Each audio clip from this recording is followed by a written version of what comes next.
The Karuk's War Academy was not a school, it was a crucible.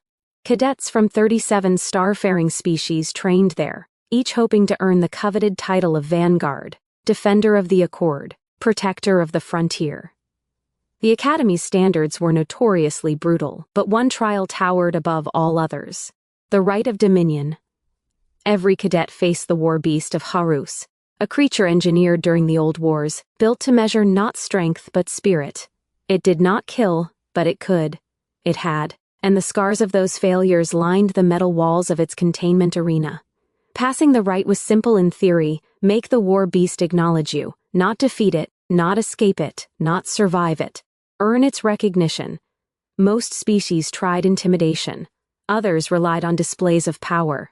Many walked out bleeding, trembling, or unconscious. None had ever received a bow. Not in 400 years of the Academy's history.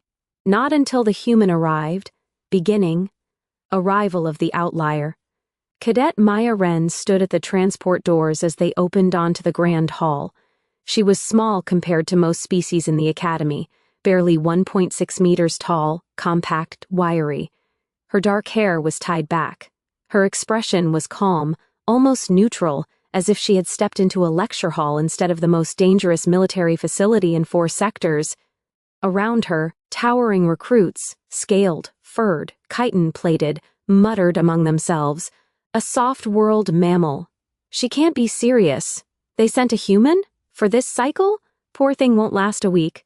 Humans were new to the Accord, new enough that most species didn't know whether they were fragile or formidable. The Academy administrators didn't seem to care. Any species willing to join the vanguards got treated the same.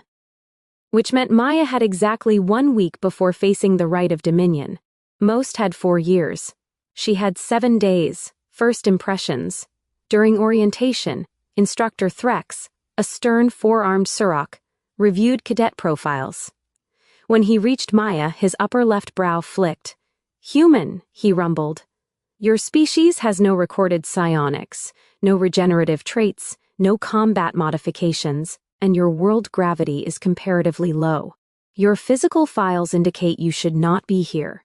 Maya replied with a polite, noted, "Sir, explain why you are," he growled. She paused. "Because humans don't know their limits until they pass them." Murmurs rippled through the hall. Instructor Threx's mandibles twitched. Amusement or annoyance, hard to tell. "We will see. Training days, day 1, physical trials." Cadets raced obstacle courses lined with kinetic traps and gravity wells. The 8-foot Dravari ran like living tanks. The insectoid Velshar glided effortlessly across shifting platforms. Maya struggled, not catastrophically, but enough to draw attention. Her legs burned under the shifting gravity zones. She dodged slower. She leapt shorter distances. She fell, twice. As she got up the second time, a reptilian cadet sneered. "Human, fragile and foolish. Drop out before the beast eats you." Maya wiped blood from her lip. "Thanks for the concern," the cadet hissed. "That was not concern. I know," she said calmly, "but it's all you're getting from me." By the end of the trials, she placed 3rd to last. Whispers spread. She won't survive the right. She'll freeze like the Avril did last cycle. No shame, just doesn't belong. But Maya didn't look discouraged. She looked thoughtful, like she was studying something no one else saw. Day 2, weapons assessment. Most cadets excelled with their species, favored weaponry, energy axes, plasma bows, psionic amplifiers. Maya chose a simple collapsible staff. Instructors exchanged glances. Primitive, inefficient, outdated. But when the simulation began, her movements shifted from uncertain to fluid. She used momentum, leverage, timing, turning her small size into an advantage. Still, she couldn't overpower the hulking opponents who entered the ring. She wasn't meant to. After a spar where she disarmed a Jorvac twice her weight using a clever feint, Instructor Threx asked, "Human, what is your combat doctrine?" Maya breathed hard, pushing sweaty hair from her forehead. "Avoid fighting when possible, end it quickly when not." "Cowardice? Efficiency." Instructor Threx stared at her for a long, unreadable moment. Then, interesting. Among the cadets, Two reactions formed, those impressed, and those who felt threatened. Day 3, Beast Behavior Lecture, cadets assembled in the Bio Arena Amphitheater. Behind reinforced glass, the war beast slept, massive, coiled like a nightmare waiting to unfold. 6 meters long, 2 meters tall at the shoulder, armor-plated hide, crest of shimmering quills, a mouthful of teeth evolved for war. It breathed slowly, each exhale vibrating through the floor. Maya sat forward studying it carefully. The instructor, a biologist from the gentle verdant clade, gestured toward the creature. This is Korvath, the war beast, engineered by the extinct Karuk's dominion. Its purpose was to judge battlefield leaders, not by strength, but by presence. It detects fear, aggression, dominance, chaos, submission. A Velshar cadet asked, "How does one pass the rite?"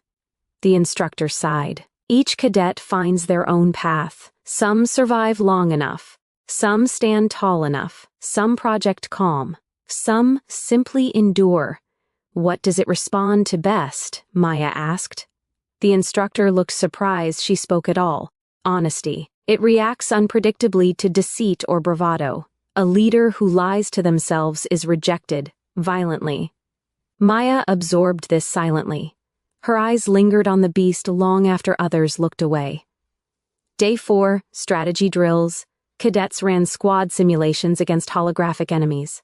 Maya excelled, not in combat but in tactics. Her plans predicted enemy patterns, redirected team weaknesses into strengths, and ended engagements swiftly.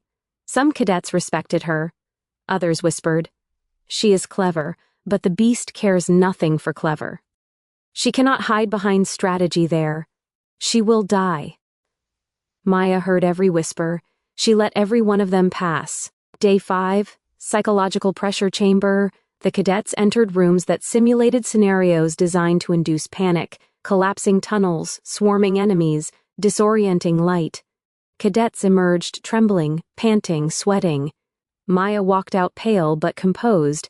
Instructor Threx reviewed the metrics. Your fear response is contained. Not low, but controlled. My father taught me to breathe through fear. Your father a soldier? No. She hesitated. A firefighter. Threx's upper eyelids flicked. Respect. Firefighters on your world. Run toward danger, others flee. Yes. Threx studied her again. Curious humans. Day 6, eve of the rite. Cadets were excused from training. Most rested. Some panicked. Some boasted. Maya spent the evening in the data hall, studying archived footage of past rites. She watched cadets crumble under the beast's gaze, watched it crush one candidate's weapon, watched it throw another across the arena with a flick of its tail. But one clip caught her attention, a centuries-old Vurukai candidate who passed, not with strength, not with intimidation, with stillness. He entered the arena. The beast circled him, snarled, tested boundaries. The candidate remained steady, not challenging, not retreating, just present, seen. The beast had bowed its head, only slightly, then stepped back, granting passage. Maya replayed the moment over and over. She whispered to herself, "So it's not about winning. It's about being real." Day 7, the Rite of Dominion. The arena towered like a cathedral of metal and stone. The war beast paced behind the inner gates, claws scraping deep grooves in the floor. Cadets watched from raised observation tiers, some eager for spectacle, some fearful they were watching a funeral in advance. Maya waited behind the gates, heartbeat steady. Instructor Threx addressed her one final time. Human. If you run, you fail. If you fight, you lose. If you freeze, you die. Maya nodded, but if I listen, maybe I learn. Threx blinked slowly. May your instincts guide you, Maya Wren. The gates thundered open. The encounter. The war beast stepped forward like a living mountain. Its crest flared with iridescent warning light. Its eyes, burning gold, locked onto Maya. The cadets gasped. Many whispered, "She's dead." The beast inhaled deeply, sensing everything. Her scent, heartbeat, micro-expressions, tension in her muscles, the way she planted her feet. It growled. The sound shook dust loose from the rafters. Maya did not move. Inside, yes. Her heart hammered, adrenaline surged, but she breathed the way her father taught her. Long inhale, slow exhale. Stay present, stay honest. The beast circled her, claws clicking. It loomed over her. Hot breath washed against her skin. Still Maya didn't flinch. Not because she wasn't afraid, but because she acknowledged the fear. The beast lowered its head until its eyes were inches from hers. Her reflection trembled in its pupils. Softly, barely above a whisper, Maya said, "I see you." The beast paused. Cadet stared in confusion. She spoke again, steadier. "You're not a monster, you're a test, a judge. You're doing your job, and I'm doing mine." The beast studied her, the golden slits of its eyes narrowing. Maya did something no cadet had ever tried. Slowly, very slowly, she removed her training gloves and opened her palms outward in a universal gesture of peace. "I won't lie to you," she said. "I'm afraid. But I'm here anyway." Silence enveloped the arena. The beast inhaled sharply, reacting to her honesty, her lack of pretense, lack of desperation, lack of ego. It stepped closer. Cadets shouted from the stands. "Instructor, intervene! Human, move! She's about to be crushed!" But Maya held her ground. Not rigid, not defiant, just steady. The beast loomed, then lowered its head until its massive snout brushed the ground. And then it bowed. A deep, thunderous bow, crest dimming, posture sinking into a gesture unseen for 4 centuries. The arena burst into chaos. Impossible. No creature bows to prey. It recognized her. Instructor Threx stood silent, awe radiating from him. Maya exhaled in relief, one hand over her racing heart.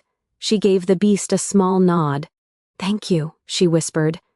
The beast gave a rumbling purr, soft, almost affectionate, and stepped aside, granting her passage. She had not just passed the rite. She had shattered its history, ending, aftermath in the hall. Cadets buzzed around Maya like a whirlwind. "How did you do that? Did you use pheromones? Did your species evolve some hidden psionics?" Maya shook her head. "No tricks. It just understood me." One of the reptilian cadets who had mocked her earlier approached slowly. "You are not weak." Maya smiled slightly. "Neither are you." The cadet looked embarrassed but grateful. Instructor Threx's verdict. Threx summoned Maya to his office. The walls shimmered with holographic war scenes, trophies of battles long past lined the shelves.